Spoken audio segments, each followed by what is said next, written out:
मैं major general retired Asif Ali Khan, professor of cardiac surgery. आज मैं आपको बताऊंगा एंजियोप्लास्टी और सर्जरी का आपस में क्या मुकाबला है, दोनों के फ़ायदे क्या हैं और दोनों का नुकसान क्या है। पहले मैं एंजियोप्लास्टी को लूँगा। एंजियोप्लास्टी एक तो आसान है, क्विक है, आप घंटे डेढ़ घंटे में 2-3 स्टेंट आराम से डाल सकते हैं। कोई इसमें कट नहीं है, कोई टाँके नहीं लगने, क्विक रिकवरी। आप दिन को करते हैं, शाम को घर चले जाते हैं, रात को खाना खाते हैं, फैमिली के साथ रहते हैं, दूसरे दिन आप काम पे चले जाते हैं। तकरीबन हर जगह ये हो रही है और उसमें कोई इतनी एक्सपर्टीज़ नहीं है कि जूनियर डॉक्टर करेगा तो बड़ी नाकामी किस्म की करेगा और बहुत सीनियर बंदा करेगा तो बहुत अच्छी करेगा। इतना कोई टेक्निकली इसमें फ़र्क नहीं है। इक्विपमेंट बेहतर हो गया है, सेफ़ है, टेबल पे डेथ्स बहुत कम होती हैं अगर सही अप्रोप्रिएट चलाई जाएँ। लेकिन इसका नुकसान भी है।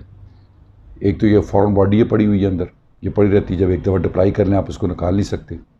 इसकी वजह से रगें उनमें कॉन्टिन्यूसली केमिकल रिएक्शन होता है, रगें जिसका साइज़ छोटा हो जाता है, स्टेंट जल्दी बंद हो जाते हैं। अगर गलत लीन पे आपने स्टेंट डाला, लंबा स्टेंट डाला, एक आर्टरी में 2 से ज़्यादा स्टेंट दो डाले या 2 से ज़्यादा डाले और जहाँ पे इंडिकेशन नहीं है वहाँ पे डाला, तो ये स्टेंट जल्दी भी बंद हो सकते हैं।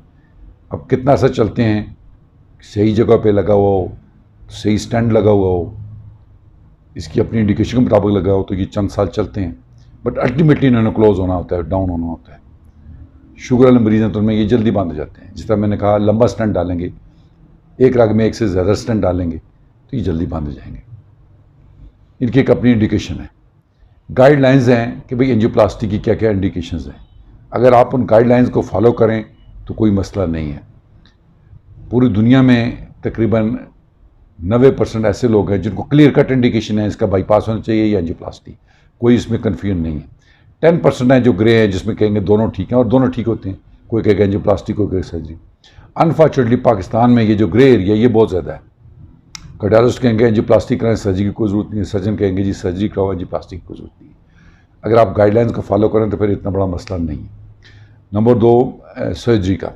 सर्जरी का डेफिनेटली जब आप सर्जरी करते हैं तो बंदे को रिकवरी में थोड़ा टाइम लगता है, उसकी कट भी होती है, निशान भी होता है, थोड़ा सा उसको चेस्ट में कोई कंफर्टेबल इतना फील नहीं कर सकता।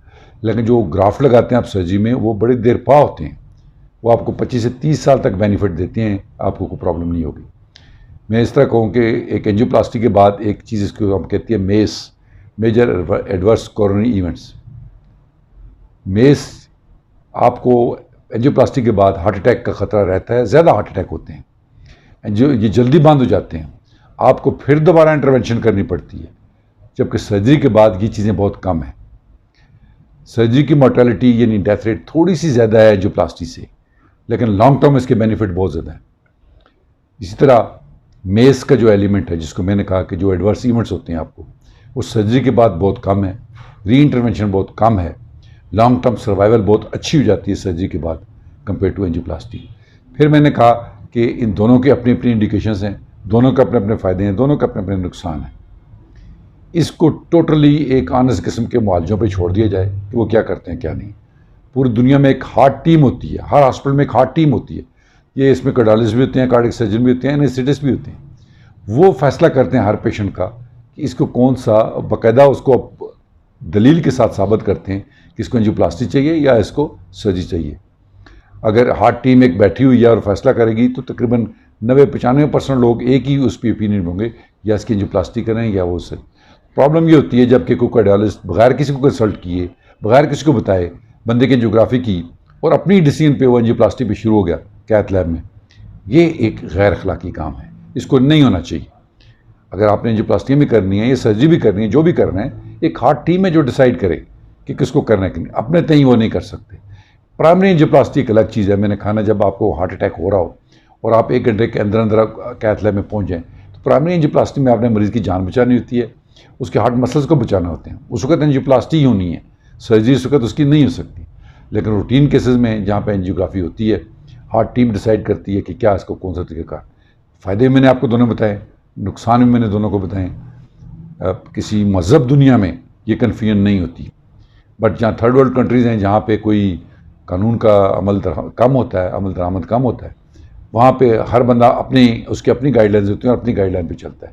अनफॉर्चुनेटली ये पाकिस्तान में तकरीबन यही कुछ हो रहा है, जो बहुत ही अफसोसनाक बात है। मेरा अपना ज़ाती ख्याल है कि गवर्नमेंट मेक श्योर कि हर सेंटर में एक हार्ट टीम हो जो फैसला करे कि एंजियोप्लास्टी होगी या सर्जरी होगी। बहुत शुक्रिया।